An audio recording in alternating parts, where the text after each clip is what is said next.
বিগত দীর্ঘ দুঃশাসনে আমরা আজকের এই দিনটার জন্যই লড়াই করে গিয়েছিলাম।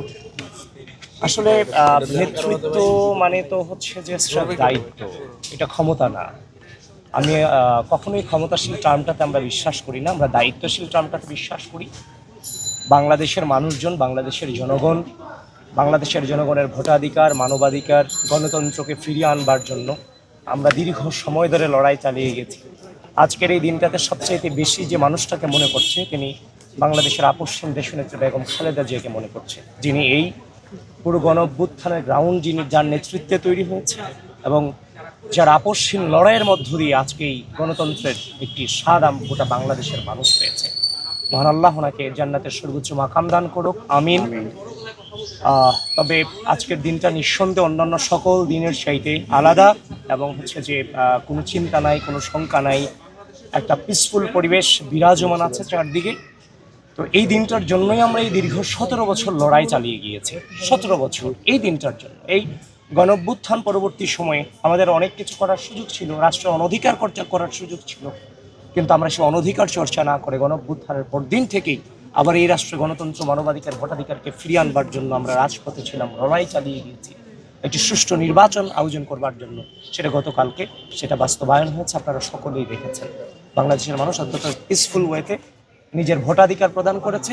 সেটার মধ্য দিয়ে বাংলাদেশের সর্ববৃহৎ রাজনৈতিক দল বাংলাদেশ জাতীয়তাবাদী দল বিএনপি সংখ্যাগরিষ্ঠ আসনের মধ্য দিয়ে ইনশাআল্লাহ জনাব তারেক রহমানের নেতৃত্বে খুব দ্রুতই সরকার গঠন করবে। তো আমরা রাজনীতি, যে অতীতের যে নোংরা রাজনীতি আসে, সেই নোংরা রাজনীতি থেকে বের হয়ে যাওয়ার জন্য কিংবা একটি সুস্থ রাজনৈতিক সংস্কৃতি প্রচলনের জন্যই আসলে আমরা এই দীর্ঘ লড়াই চালিয়ে গিয়েছি। এখানে রাজনীতিটা হবে পারস্পরিক শ্রদ্ধা, স্নেহ, সহনশীলতা, সহমর্মিতার মধ্য দিয়ে পারস্পরিক শ্রদ্ধার জায়গা থেকে রাজনীতিটা হবে এবং রাজনীতিবিদদের হাতে রাজনীতিবিদরা যেন সেফ থাকে। রাজনীতিবিদদের হাতে রাজনীতিবিদরা যদি সেফ থাকে তাহলে এটার প্রভাব তৃণমূল পর্যন্ত পড়বে, যার মধ্য দিয়ে একটি স্থিতিশীল গণতান্ত্রিক বাংলাদেশ বিনির্মাণ করা সম্ভব, যেটার স্বপ্নে রাজনীতির মাঠে এসেছিলাম। তবে আপনাদের কাছে আরও একটা জিনিস শেয়ার করতে চাই। 5 আগস্ট পরবর্তী সময়, 5 আগস্টের পূর্বে তো আসলে আমরা লড়াই চালিয়ে গিয়েছি, কিন্তু 5 আগস্টের পরে আমরাই তো আবার রাজপথের এই গণতন্ত্র এবং ভোটাধিকার ফিরিয়ে আনার জন্য লড়াই চলমান রেখেছি। কিন্তু এই 5 আগস্টের পরে বিভিন্ন সাইবার বুলিংয়ের মধ্য দিয়ে, বিভিন্ন প্রপাগান্ডার মধ্য দিয়ে আমাদের উপর নানান ধরনের জুলুম করা হয়েছে। আমাদের সামাজিক জীবনটাকে বিষিয়ে তোলা হয়েছিল বিভিন্ন মিস ইনফরমেশন, ডিসইনফরমেশনের মধ্য দিয়ে সামাজিক যোগাযোগ মাধ্যম।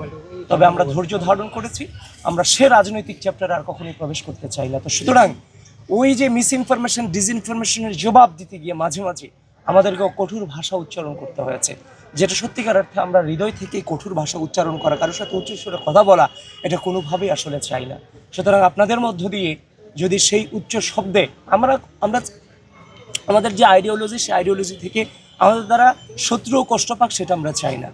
সুতরাং সেই সময়টাতে এই মিস ইনফরমেশন, ডিসইনফরমেশন মোকাবেলা করতে গিয়ে আমাদের থেকে যদি আপনারা কেউ কষ্ট পেয়ে থাকেন কিংবা আমাদের উচ্চ সুরের কারণে যদি কেউ কষ্ট পেয়ে থাকে, আমাদের ভুল বোঝা থাকে, আমি তাদের কাছে আমাদের ক্ষমা সুন্দর দৃষ্টিতে দেখবেন এবং তাদের কাছে দুঃখ প্রকাশ করছি। এই আর কি, এটুকুই বলা। আর সকলকেই আহ্বান করছি আমরা যেন পূর্বের রাজনৈতিক অপসংস্কৃতিতে কেউ ফিরে না যাই, কারণ পূর্বের রাজনৈতিক অপসংস্কৃতিতে ফিরে না যাওয়ার জন্যই আমরা এই রাজনীতির মাঠে এসেছি। আপনারা আমাদের জন্য দোয়া করবেন, আমরা যেন মজলুম হয়ে, মজলুমের যে বেদনা, সেই বেদনাটাকে ধারণ করেই যেন বাংলাদেশে আমরা আমাদের দায়িত্বটুকু পালন করতে পারি।